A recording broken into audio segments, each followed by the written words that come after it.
Today with us, we have prominent guest Mr. Shantanu Paknikar, who is a co-founder at InsiWi. I'm born and brought up in Goa. Had dreams of doing a PhD like Okay. my dad. I thought it would be good to explore entrepreneurship. So I set up my own consulting company, what we call as InsiWi Solutions. We started off in 2018. The we is me and my wife, right? So she's the co-founder. So INSI comes from insights. We comes from wisdom.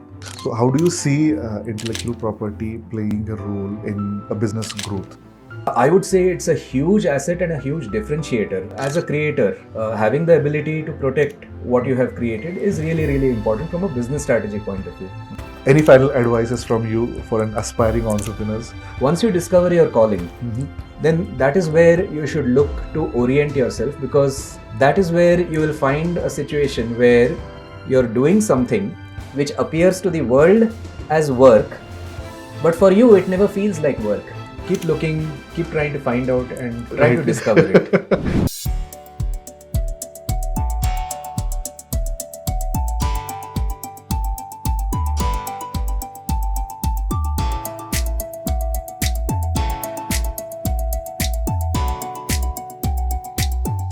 So, welcome to another chapter of Built on Brains. Today with us, we have prominent guest Mr. Shantanu Paknikar, who is a co-founder at InsiWi. So, I welcome you, sir, on this podcast. Thank you. A lot of things regarding innovation strategies we'd like to learn from you. Your 20 plus years of experience will definitely help the audience to at least channelize their energy in a better way. Thank you. Happy to be here. Yes, sir. So, at the onset, we would like to know about your personal journey, where you are from, how you developed your career, and now you are with InsiWi. Just about your personal things. Sure. I'm born and brought up in Goa, and that's where I started off. Did my schooling, my entire education, my college there. Did my college in '96 in engineering. Moved to Mumbai for some time for my initial job. Got an opportunity for postgraduate research work at IISc Bangalore. So I left the job in Mumbai and came to Bangalore Okay. in the late 90s. Okay. Enrolled there as a research scholar. Had dreams of doing a PhD like my dad. Okay. But was advised by some of my seniors that it would take a long time, and I had marriage on the cards. Okay. So I was able to move out with a campus job at Wipro. Okay. And took a master's degree from ISC instead of the PhD. Okay. And joined the IT industry like many other people at that time. This was the late 90s. I was in Wipro for a long time, and 12 years to be precise. And did a lot of work as a geek and a nerd initially, and then a lot of work on the business technology side later. After that, I've worked in other companies in the tech industry, and after about 20 odd years, decided that it was time to move out of the regular corporate job and start off on my own. Okay. And I thought it would be good to explore entrepreneurship. So I set up my own consulting company. I'm the co-founder of what we call as InsiWi Solutions. Okay. And then it's been a great journey on that side for the last 8 years or so. Okay. And I work largely in the area of business technology strategy, digital transformation, innovation, and of late AI related strategy consulting. Okay. Okay. That's great to know about your journey till date. So, what are the major things that shaped your career that has made you capable to start a company like InsiWi? So, was there anything that helped you to be what you are today? Yeah, well, it's a pretty broad question, and makes one think. I think if I look back, always had a little bit of a streak of you could say not going with the status quo. I was told by people that I asked too many questions. Okay. Starting from my mother, right, who couldn't answer some of them. Okay. And then I just realized that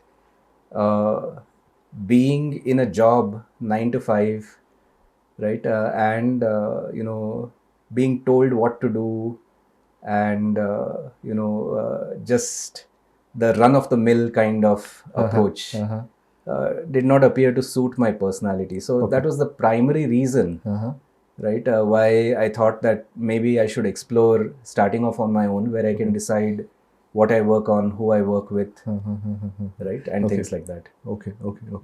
So as you mentioned, you are a business innovation strategist. So what exactly it is? Can you elaborate more on that? What happens is that the core area that I like to focus on is strategy itself. And what happens is that strategy is really important for any business, because it is about long-term thinking. Right. Now, what happens is that in entrepreneurship and in business, we have, and in life, I guess, we have no choice but to react what is thrown at us by life. Right. So the nature of the world appears to be pushing us towards a reactive and tactical mode. It keeps happening to all of us, me included.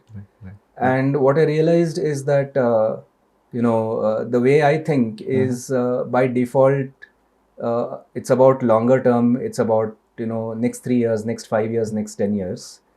And for me, one realization was that what happens in the short term, in terms of what we have to react to, is often influenced by what we do over the long term, as strange as it might sound. So the decisions that we take today will influence the kind of bricks that get thrown at us 3 years or 5 years down the line. And the bricks that life is throwing at us today are often the result of the decisions that we took 3 or 5 years back. That's true. So what I realized is that this area, right, which is strategy, is for me something that is built into my default wiring. I cannot help but think 3 years, 5 years, 10 years, 15 years, 20 years into the future. I realized it late, but I realized that's my calling. As in, that's the way each one of us has something, right? And it takes time to discover it. Some of us are fortunate enough to discover it early. I discovered it in my early 40s, mid 40s. And that was the primary reason for deciding to specialize in that area, strategy consulting. So when you ask about innovation, I've run innovation teams for a large portion of my career. And then I realized that companies need help in terms of planning out innovation, because if you look at it, there's that famous quote from Peter Drucker, right, which is, at the end of the day, any company, any venture is essentially about two things, which is marketing and innovation. And by marketing, it includes sales, demand generation, everything else. But you have to have the ability in business to generate demand, right? Correct. And then you have to have the ability in business to deliver the demand that you generated, but in an innovative way, so that your customers will choose you over somebody else. Right. If you do not have innovation, then there will be 10 other, 20 other, 100 other people who will be doing the same thing and who will take your business away at some stage or the other. So innovation, right, and innovation consulting, innovation strategy was a straight fit, I felt, for my kind of profile. And I've been lucky, as in, when I started off, I was wondering, I used to wake up at night and think, will there be any work? I'll be another of India's educated unemployed, right? Now I have moved from unemployed to self-employed, but at least I can say that, yes, there is enough work. And I do feel, when I look around, that there are a lot of companies who do need help. And when I was on the other side, when I was actually in the corporate role, I often used to feel that, we do need help here, we do need help here, we need specialists here, we need subject matter experts here. It's like your line as well, where companies will say that we need a subject matter expert here. Right. Okay, that's great. So as you mentioned, you decoded this in the three stages. One is generating demand, then delivering with innovation, right? So generating demand is a challenge, I can say. Correct. Huge. And then once there is a demand, you can put in whatever you have to fulfill that demand, because nowadays there are banks also available to give you funds. Or if there is a demand, you can get investors also for sure. But this is something that is not easy to decode as well. Yeah, it's very difficult. So how do you do it, or how someone can do it? Yeah, well, like in many questions in life, there are no simple answers and no silver bullets, so to say. There are a few learnings which I have, which I'm happy to share. So, in terms of demand generation, so one of the absolutely essential criteria is the network, right? And again, it's a no-brainer. You will be familiar with this. A lot of the audience will also be familiar with it. Demand to me is one of the outcomes of the strength of your network, and demand is an outcome which manifests itself when you do not expect a return on your investment into the network. So what I mean by that is your ability to build a network in terms of what you can give to the network will determine over a 3-year, 5-year, 10-year period what is the demand that you get back from that network, provided you put in that effort without expecting something immediately. It's the tactical versus the strategic. Right? That kind. So the network then is very critical. Building the network, maintaining the network, meeting people, interacting with people, responding to a LinkedIn request from Sunit, right? Without asking what's in it for me, right? And I mean that genuinely, not as some marketing gimmick, right? Is really, really important. And I can say through a lot of personal experience that, the relationships which I was fortunate to build, right? You have to be fortunate because you might want to build the network, but the other person should also respond, right? He may say, boss, I don't want to network with you, right? So I've been fortunate that, people who you meet, say, for example, in 2010, find out 10 or 12 years later and make a phone call. Shantanu, I heard you're consulting. Do you have some bandwidth, and would you be okay to work with us? So what do you mean, would you be okay? I would love to work with you. Right? It would be a dream to work with you. Right? Because that's how relationships are built, right? You do your best work with the people you enjoy working with, right? You have a good relationship with. So to me, coming back to your original point, demand generation, network, very, very closely linked. I find it strange how little importance people play. So sometimes I have to coach sales people, right? And the sales people are complaining that, sir, I sent a LinkedIn request to this person, and, I made the sales pitch, but there is no response. I said, did you make the sales pitch in the connection request itself? Then the answer is yes, sir. I said, you shouldn't be doing that. When you send out a connection request, your objective is to build a connection and a relationship. And I said that, that relationship, if you nurture it for 6 months, 1 year, 2 years, 3 years, may result in some sales further down the line, provided you don't target that. I said, you shouldn't be looking at one of your network connections as this fellow is 100K USD, this fellow is 50K USD. I said, then you're dead, right? I said, but if you build your relationship, so then, but what do I do now? I say that you've had 3-4 years of experience, right? Right now, the people who you should be contacting are the people who you connected with 3 years back, and you've been in touch with for the last 3 years. The answer, oh, I didn't realize I should connect with anybody 3 years ago. Said, no problem. Connect with people today, nurture those relationships, and 2 years, 3 years, 5 years, 10 years down the line, assuming you still want to be in sales and that is your calling, that network will work for you. So to me, that demand generation and network, right, interrelationship is underestimated by a lot of people. Apart from that, there are standard things, for demand generation. You have to be different. If you don't have differentiation, if you don't have uniqueness, right? Because the first question is going to be, right, you'll approach somebody who says, I have a problem. Is there anybody who can help me? Yes, I can help you. Why should we go with you? How are you different, right? So no differentiation, right? Then right. no demand No generation. demand. You Correct. can't do that. Correct. And then the other thing is, some old-fashioned things, which, in my opinion, never go out of fashion, which is, integrity, right? You mentioned it sometime back when we were chatting. Right. Right. Do you have the integrity to get the customer to trust you? Correct. Because I've seen situations in business Mm-hmm. where people don't really quote unquote care about the customer. Mm-hmm. For them, the customer is just a number, Number. Right. right? Annual contract value, total contract value. Customer translates to that, and that's it, right? Right. Right. So I would ask people that, suppose that customer says, "Boss, I need your help, but for the next 3 months, I'm facing a challenge with cash flow. I may not be able to pay you." Mm-hmm. Would you still work with that person? Would you still try and make a difference? Mm-hmm.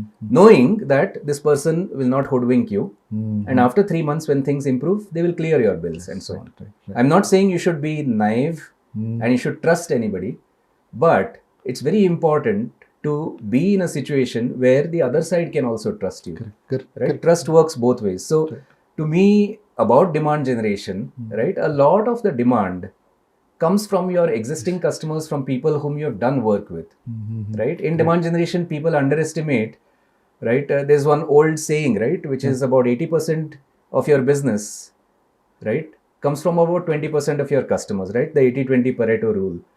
It's very interesting that people spend so much time on hunting and falling at customers' feet in terms of getting a new logo acquired. But once that customer is acquired, there is so little effort spent on customer engagement, customer retention, customer relationships, right? Growing. So if you see in B2B, right, account management, account growth, and things like that, all that are left to delivery. Poor delivery teams are so busy in execution, where they are going to do all these things, right? I just feel that that nurturing of the relationship again, right there, can result in huge amount of demand being generated. So, long answer to a short question, but as I said, there are no silver bullets. There are multiple ways to look at it. Right. Because, I really appreciate and understand your way of answering that as a network, because ultimately network defines your net worth, I can say. Nice. That's yes. what I've heard that, and I agree with it totally. Because earlier, my experience, even I used to fall back less on networking, thinking that am I disturbing him unnecessarily? It was not that we don't have a concern, but it is, am I wasting the client's 10 minutes or 15 minutes by just meeting hi and hello? Yes. But eventually we started doing it in a different way, nurturing them, and that has worked well for us. That's what I can say. I would agree. So that's really well articulated, and sitting in office without networking does not bring any demand, I can say. I had an interesting question once. I was conducting a session. I do a lot of coaching, and I conduct sessions on leadership for organizations, for any teams that I've been a part of. So they had one interesting question from the audience on networking, which is exactly what you said. What if I'm disturbing the other person? Or is the purpose of networking only to get something back from the other person? Or if I don't need anything from the other person, should I really reach back, right, and build a network? And my answer to that, so these are all valid questions, these are all logical questions. My answer to that question is that it's very important to remember that there are people who may need you, and they may not be reaching out because of various reasons. They might think you don't have the time, they might think you don't have the priority, they might think you don't have the bandwidth, they might think you don't have the interest, right? Somebody has to take the first step.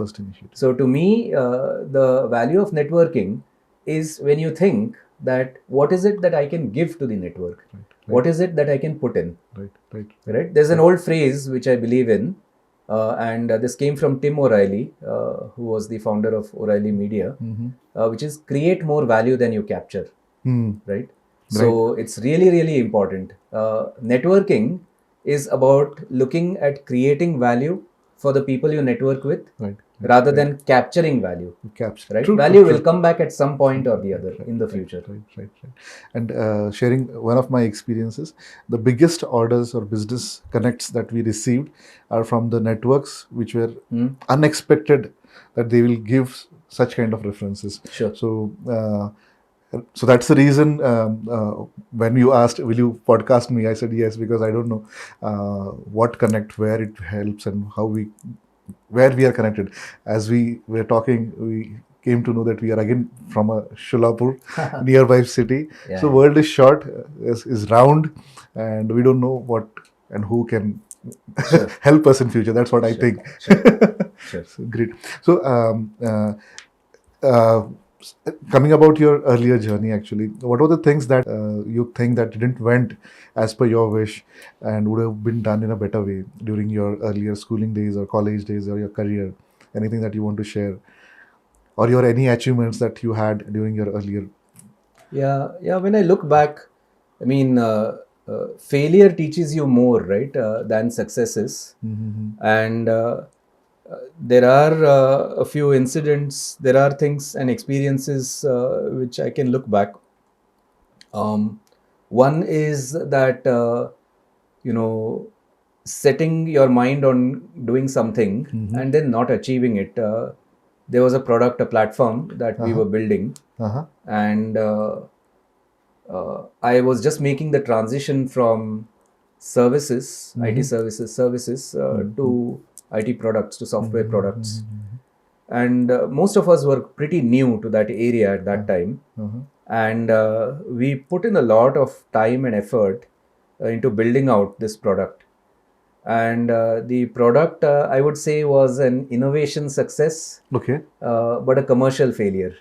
Oh. And what we learned is that I personally would have spoken with more than 100 customers, right, in positioning the product and looking at, how it could help customers.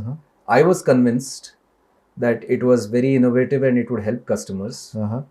The first part came true, the second part didn't. As in, customers, said, very well done, Shantanu and team, very innovative. And then you guys are about 10, 12 years ahead of your Ahead of time. So the learning from there, in terms of your question, was that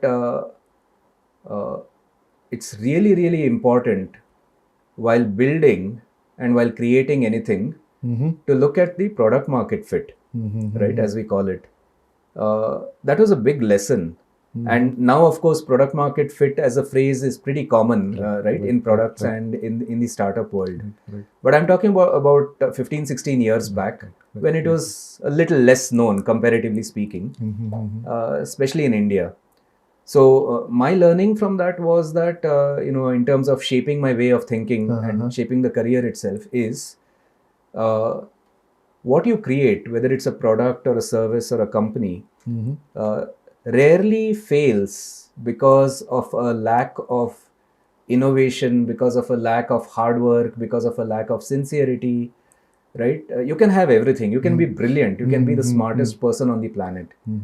But failure is, in that situation, is often about timing, right? Because that's what product market fit. At that point in time, does the market need your product, and is the market willing to pay for it, right? From a commercial success and failure perspective. And that was a very, very valuable learning. And then we know that, it is impossible to time the market. Okay. Right? So, Okay. therefore, you carry those learnings and try and adapt your techniques for building, right, products, services, and companies accordingly. And then there are some techniques for doing that. Okay. Do you want to share that? Any Well, simple trip? Yeah, primarily I've been influenced a lot by the lean startup movement. So the lean startup movement in Silicon Valley started in the 2000s, right?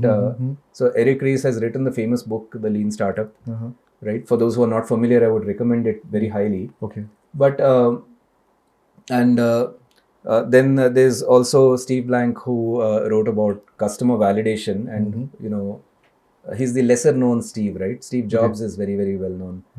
But from there, the learning has been that it's really important to minimize wastage and go in an iterative mode, right? It's called build, iterate, learn. So let's say you have an idea Uh-huh. for a product, a service, or a company. I'm using these three, terms Correct. Correct. intentionally.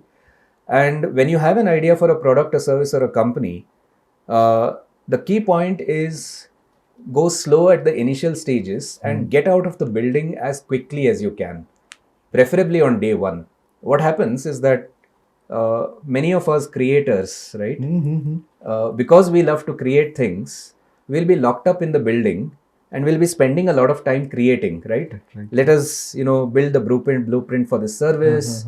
Let us, put in engineering to build this product, right? Or let us do all this to build a company, right? And so on. All that is important, but what is most important is going out, step out of the building and speaking with 10, 20, 100, 500 customers, target customers, people who you think you're doing this work for, and asking them that if I do this, right, is this of interest to you? Will this make a difference to you? Okay. That is the gap, right? And that is where, by doing that in an iterative manner, you achieve product market fit. Okay. Put in another way, right? Being trained at IISc, I love to build, right, on the engineering side. But I was fortunate to travel a lot, right, and meet customers. So we have this concept of customer-centric innovation, Okay. where I used to be traveling, I used to be meeting customers, and then I used to call from the US or UK or wherever I was. I used to call my team and say, hey everyone, quick message, please drop that proof of concept that you were building, and please take up this one, because this customer has assured me that if we show him or her that demo, then they may be interested in signing up, right, and giving us an actual order, right? So why build something theoretical when a real customer is saying that you build this one, right, and right. I would love to try it out. Okay. So customer centric innovation, stepping out of the building, doing it iteratively, right, asking customers what is it that you want, or gauging, right, figuring out, right, or working with customers to help them. Sometimes they may not know what they want, right, and then doing your build, and building a portion, going back to the customers, right, saying here is where we are, what do you think? This is okay, I don't think this is going to work, I think this will work. Coming back, doing more of the build, and so on. Versus spending 6 months, 12 months, 18 months, right, build a nice beautiful product where everybody says, Shantanu, well done, very innovative, right, but we don't have the budget to pay for it, and then you realize that 12 months have gone. 12 months time, money, everything is gone. Exactly. So for me, that was a huge learning, right? It might sound very trivial and very simple now, but the most important lessons in life sometimes are on hindsight, which appear the simplest. Right. And this is, I think so, the most critical aspect of any R&D that is also lacking in startups, I guess, because they fantasize their product. Sorry to use this word fantasize, because that's how it is. They think that they have created something out of the world. But there are two problems. One is there is no demand. And second is sometimes the products are so complex enough that even manufacturing is impossible. So these problems we have seen majorly from the smaller startup companies actually. So do you have any advice, small advice to them? How should they go about in short time actually? Because they also have money crunch. If the companies are big, they can spend a lot of money on networking and understanding. Here the money is also not there. And maybe they are creating something that is not required. So that's where a lot of startups are failing. So what's your view on that? So I can share my experiences from the software world, right? Software tech startups, which I come from. I don't have too much background on the manufacturing side in some of those areas, but on the tech startup side, my inputs would be, well, I can narrate an incident, for example, which is there was a startup where they roped me in as an advisor. This was about 10 years ago or so. And they were building an HR tech product, software product for HR professionals. And my initial meeting with them, I found out that the three co-founders for the startup were techies. Okay. So, person number 1, person number 2, person number 3. I said, so what's your background? And tech. I said, wonderful. 3 of you are techies, and I'm your advisor, and I'm also a techie. Okay. So my first advice to you would be, maybe instead of me, you should get an HR expert or professional on board Okay. as an advisor, right? So instead of me, as in budgets are limited to your point, right? If they're spending some money, right, on me as an advisor, I have to do my duty and say what's the right thing. So I said that if 3 of you are techies, why do you need one more tech advisor? If you're building an HR tech startup, either one of you, the co-founders, should be a domain professional, an expert in the HR space, or you should at least get somebody who's an expert in the HR space, say an ex-CHRO, an ex-chief people officer, right, head of HR, to be in that role. So that would be one insight from what I have seen, which is for the people who are doing startups. Right? Make sure that you have the domain expertise. I see a lot of situations where a large number of the startups, tech startups, are being conceived and executed by tech people. Correct. And logically that sounds okay. It's a tech startup, it needs tech people. But my way of looking at it is that if you're building a legal tech startup and a legal tech product, shouldn't somebody in the founding team should have that, right? Should be a lawyer or a legal expert, right? Should know the domain. If you're building a health tech startup, shouldn't somebody in the founding team itself, forget getting in advisors and others, right? If you're building a health tech startup, look for having one person who says, I'm the healthcare domain expert. Doesn't have to be a doctor by qualification, but at least somebody who says, I already have the domain expertise or I will build it. Fintech startup, have somebody with finance and banking expertise. Right. I find often that doesn't happen. And I'm not saying that you won't succeed. There are instances where people succeed. But the chances of success, to me at least, will increase, right? If the startups have somebody like that. So for those of you who are looking to build startups, right, I would say to the audience that, decide on which is the area that you're looking to build a startup in, right? Don't go it alone. Look for at least one person, if not two, right? And ask yourself that among the co-founding team, who's going to be that domain expert? Right. That's great advice, actually. That's where the change can happen, and I think so that would create more impactful product which are really required, I guess. So thank you for that input. And product or service, of course, because there are a lot of services, right. A lot of people who are doing services as well. Right. Innovation is everywhere, I guess. Absolutely. It happens everywhere, and it has to happen in service industry also. So coming back to your personal journey, actually, in the last discussion we were talking about a little midlife crisis and midlife job switching, midlife professional crisis as well, where many people are not able to switch the way you have switched, from a corporate job to an independent consultant. Many people get stuck in spite of having a lot of bigger urge. Okay, it's not working for me, so how did you took that decision, actually? Because it's a toughest decision, not so easy when you get a monthly paychecks and everything is running very smoothly. So what was the thing that worked for you? Means this is what many people are facing right now, a challenge to switch or to be an independent consultant or start something on their own. Sure. So just sharing in terms of what worked for me, to your point, a few things that helped as far as my journey is concerned. One is that there is that realization that you have in terms of freedom, right? And there's a question that every one of us should ask ourselves, which is at what point freedom and at what price freedom? And what I mean by that is we need to ask ourselves, how much value do I place on my own freedom? Right? And, there will be life circumstances which will result in certain decisions being made. For example, EMIs is a great example, right? So EMIs, are one of the reasons why people are not able to make that switch. But the way I look at it is, again, something that I said sometime back. The EMI that somebody is paying today is the result of a decision that person took 5 years or 10 years Back. ago, right?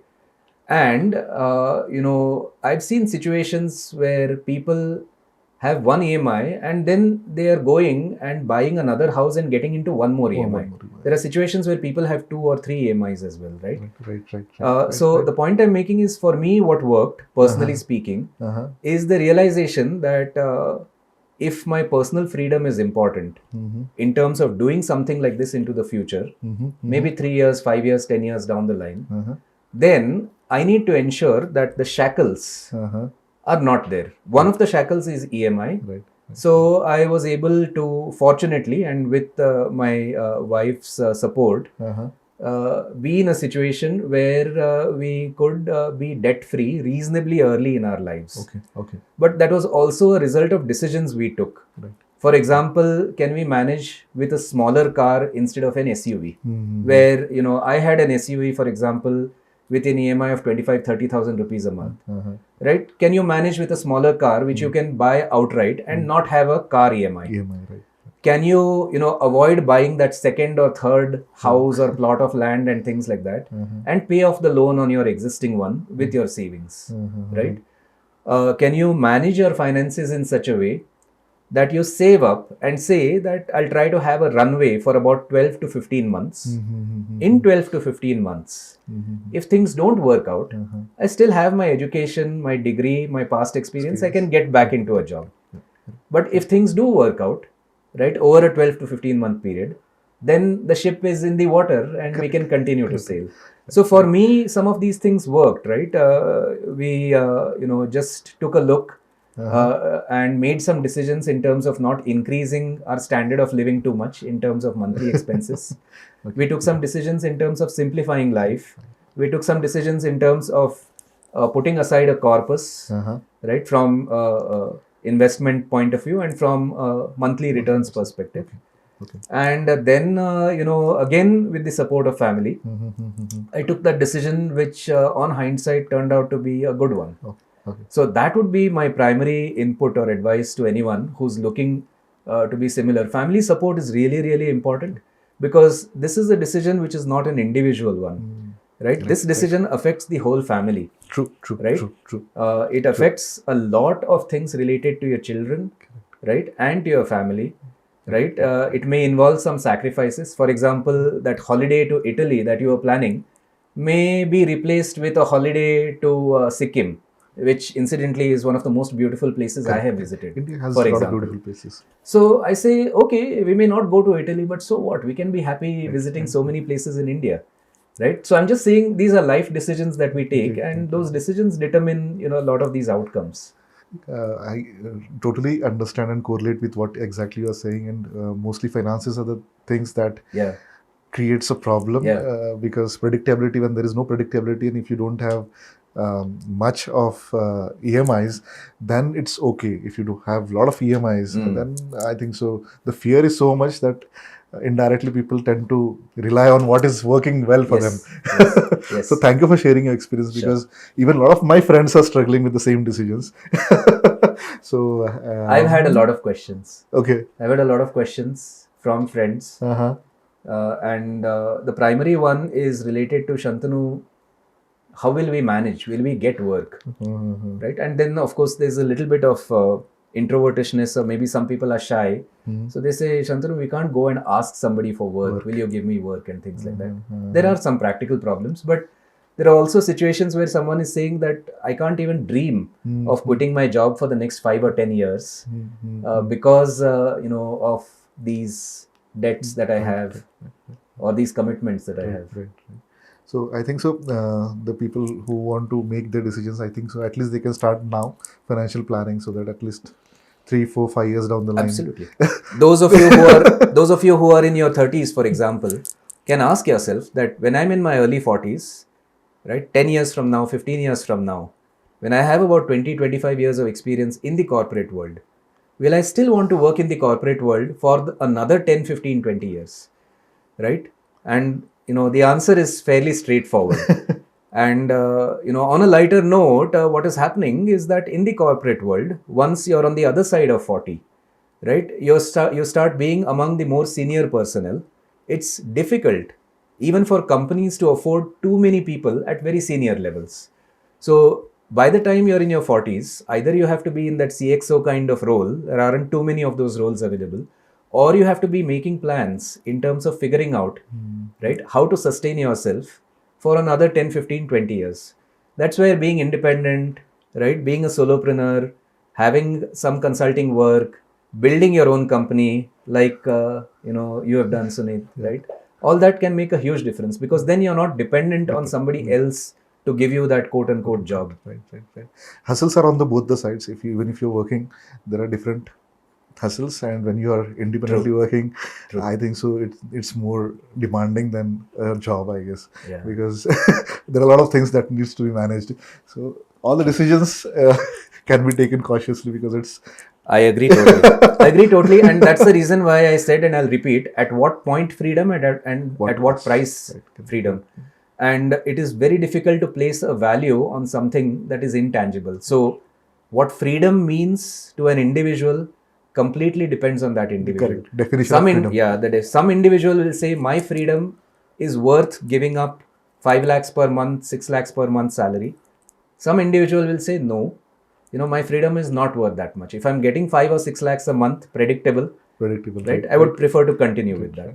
It's an individual choice. There's no right or wrong. And who are we to judge somebody else? Right.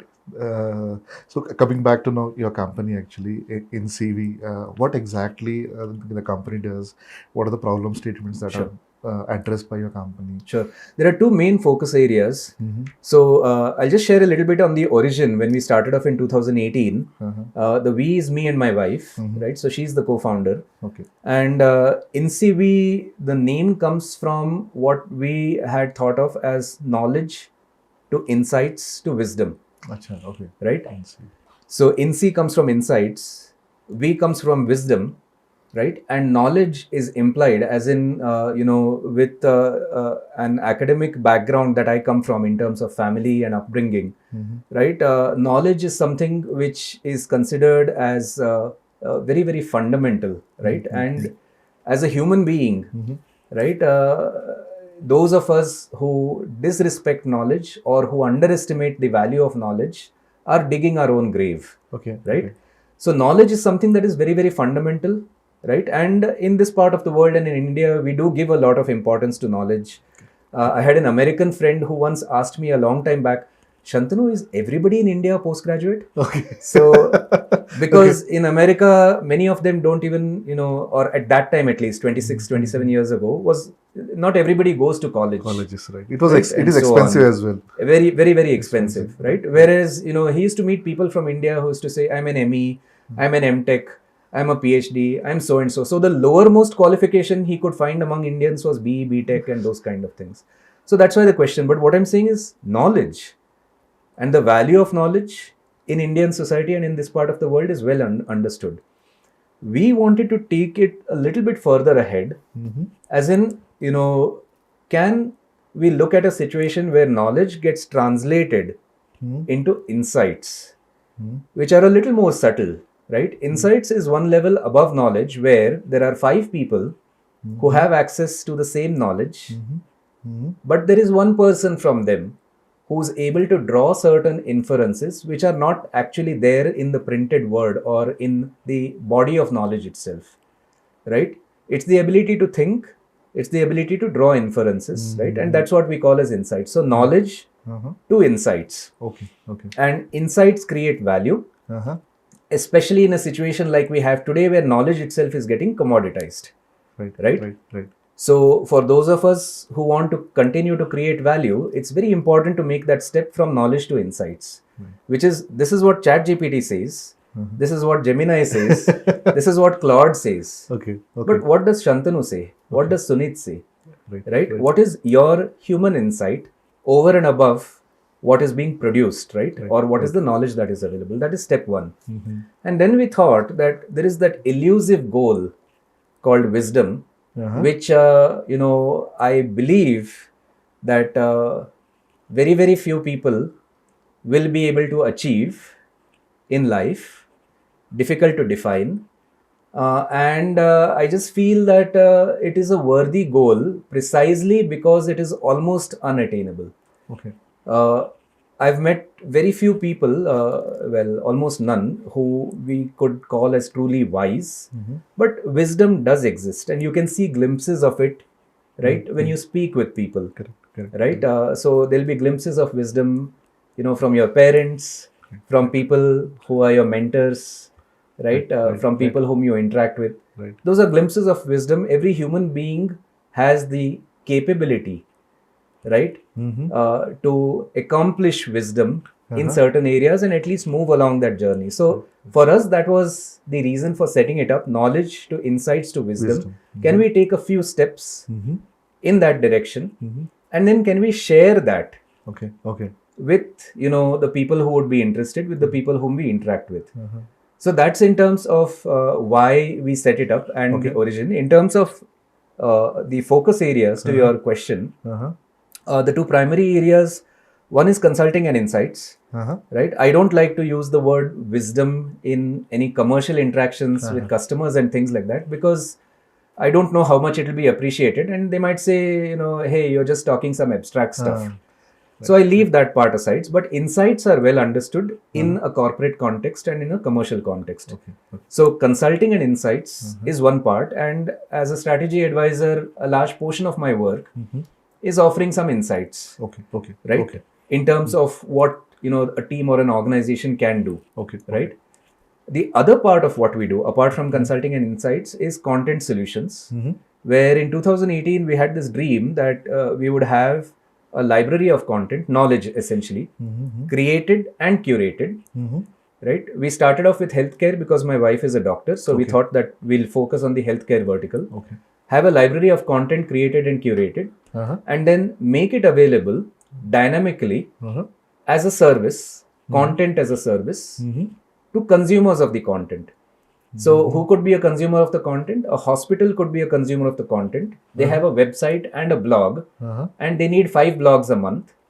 They come to us, they click a button, and they get 5 blogs a month based on what we have in terms of a created and curated repository of content.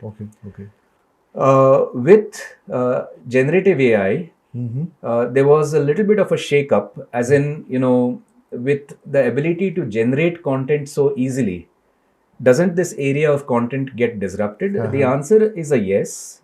It does get disrupted. But does it get wiped out completely? Perhaps not. So we are in the middle of figuring out how to modify some of our content services with the area of generative AI in mind. Okay. So consultancy, insights, and Content as a service. Content as a service. Okay. So consultancy, what exactly do you consult on? Is it innovation, business strategy? What exactly? Largely, I like to summarize it as business technology strategy. And that includes areas like, obviously, innovation, technology strategy. There are companies, especially may not be from the tech sector, right? But technology is everywhere today, right? So they need a little bit of help.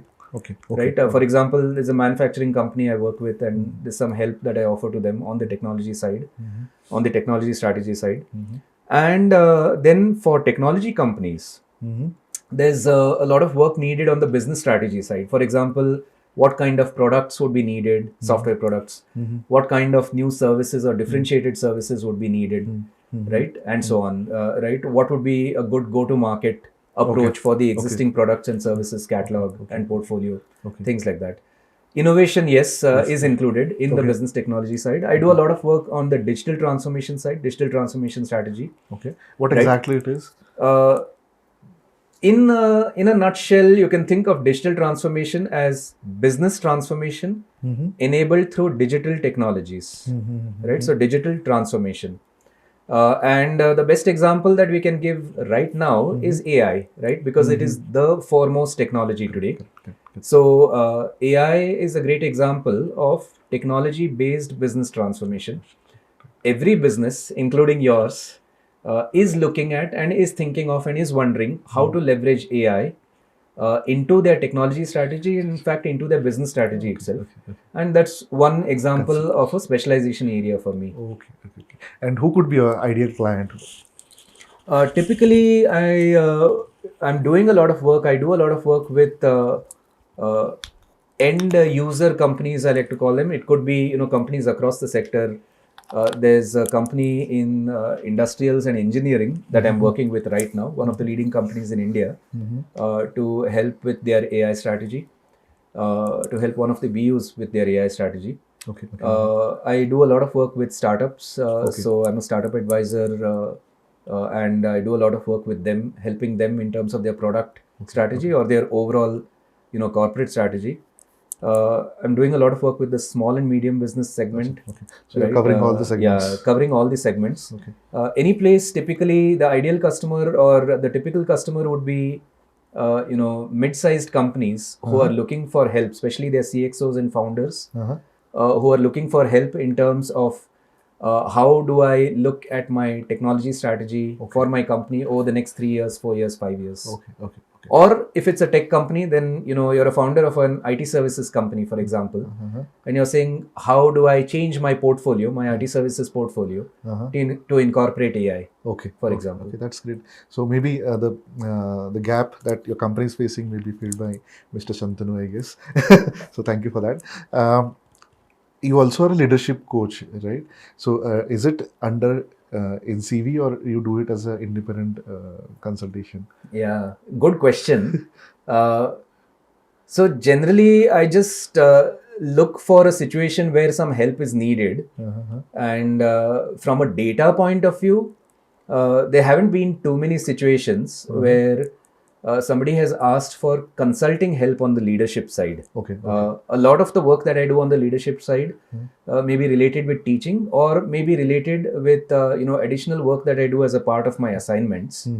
I do it out of my passion. Okay. And I do it because I do feel that leadership is something which often gets underestimated a lot.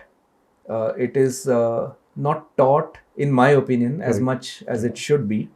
And a lot of the people have to fend for themselves in terms of learning about leadership and becoming better leaders. Right.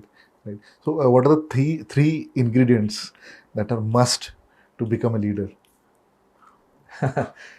Well, at this point in time, the three that come to my mind immediately, off the top of my head, are, I would say, empathy, I would say compassion, Okay. and I would say strategy.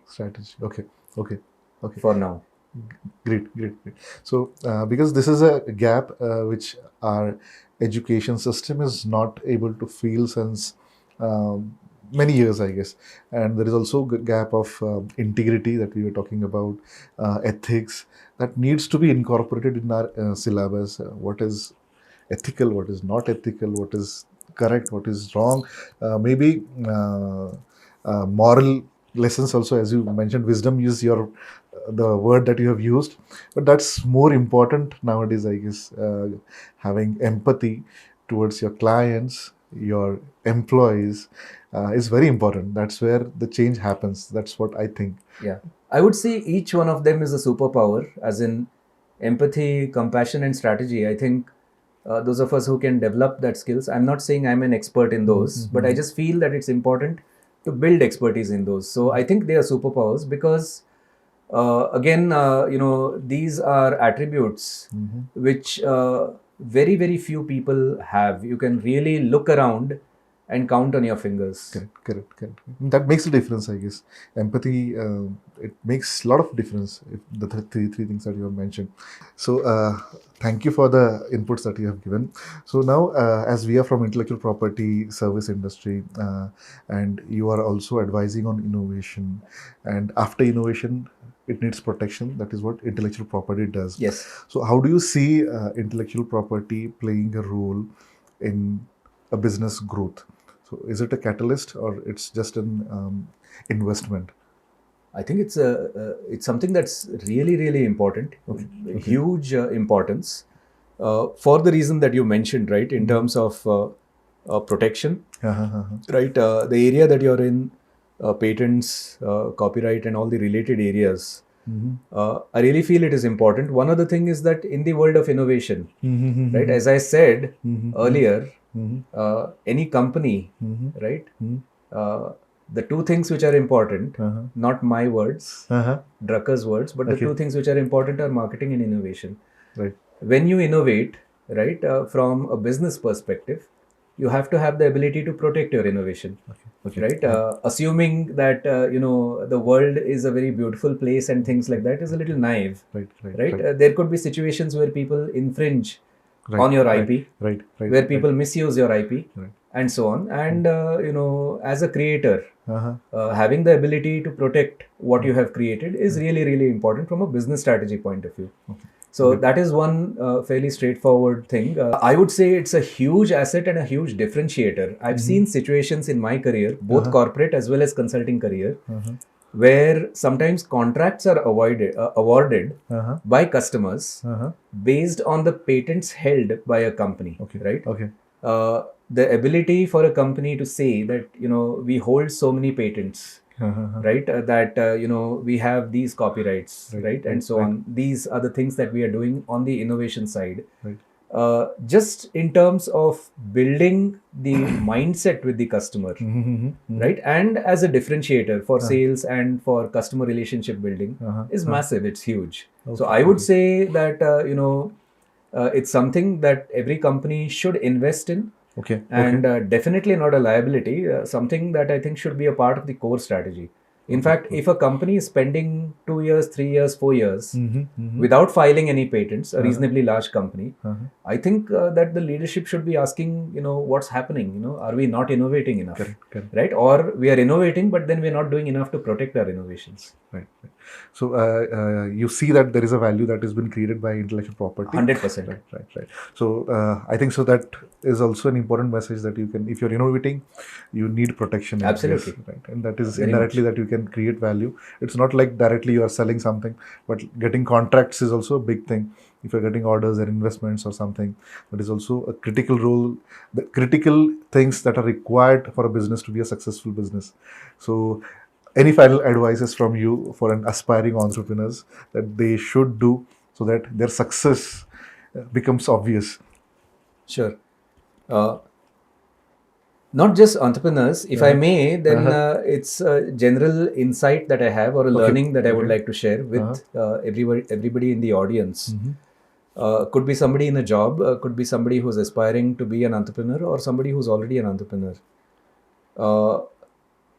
The insight or the learning is, it is so important for every one of us as a human being to discover our calling. And it's one of the most difficult things to do in life. If I were to give an example, if we think of a cricket analogy, right, and if we imagine people like Sachin Tendulkar or Virat Kohli working in a bank, right, as a cashier or something. I mean, they were born to play cricket, right? If you look at Sachin and people like us who followed his career. So some of us are fortunate to discover our calling, or we stumble across it, right? Somebody might be an unbelievable chef, right? They just are fascinated, with the world of cooking. Somebody may have a really sharp legal brain, right? And that person might go into finance. Somebody might have a great finance brain, but might go into engineering. Somebody may love to build things from an engineering point of view, right, but goes into humanities. Somebody may have a wonderful aptitude for humanities, but is forced to go into science because of peer pressure and things like that. My learning and my insight, as simple and as trivial as it might sound, is discover your calling, work hard. You might discover it in your teens, in your 20s, in your 30s, right, in your 40s, and maybe even later. But once you discover your calling, then that is where you should look to orient yourself, because that is where you will find a situation where you're doing something which appears to the world as work, but for you it never feels like work. You'll wake up on a Saturday, you'll wake up on a Sunday, and you'll do what you love to do, right? And you'll be making a living from it as well, right? That again, as simple and as trivial as it sounds, has been my learning, which is this area of consulting and strategy, right, is something which I love to do. Okay. So I don't mind getting up on a Saturday morning and sitting in a cafe working on something, right, that I'm doing in order to help some customer that I'm working with. For me, I don't think of it as work. Okay. Right. And I've That's seen good. situations where a lot of people are in that. I'm sure you would be in a similar situation yourself. Definitely, I am in the similar situation, because if you don't love the work, I think so it becomes boring, and over the time, if you don't like it, maybe Absolutely. it will hamper indirectly. Your growths are indirectly hampered. So Absolutely. finding the calling, and if at all, I think so, you're not able to identify what is the calling, you should start loving what you're doing. That's what I can say. Absolutely. Till then. Till Right, then, right, but keep looking would be right, my message to everyone. Keep looking, keep trying to find out and, try to right. discover it. Right? That's You'll hit upon it someday or the other. wonderful, definitely, definitely. So, very wonderful insights from you on innovation strategies, on entrepreneurship, leaderships. Thank It you. was a great learning for me as well. So, I also learned many things, and definitely, I would also like to implement some changes that you have already suggested. So, definitely, audience will also have learned many things from you. So, thank you for giving your time and coming on this podcast. It was a wonderful discussion that we had. Thank you so much for the opportunity. Really, really appreciate it. And best wishes. Thank you. Thank you very much. And this video is sponsored by Brainiac IP Solutions, which is an intellectual property firm expert in building intellectual property strategies for MSMEs, startups, MNCs, and academics. So thank you for watching this podcast. If you like this podcast, please don't forget to like, share, and subscribe to our channel, and also spread the knowledge that you are getting with the relevant fraternity. Also, if you want to learn something, or if you want me to invite any expert, just write in the comment box. I will try my level best to invite those experts on this podcast also. Keep investing, keep inventing, and keep earning tremendously. Thank you very much.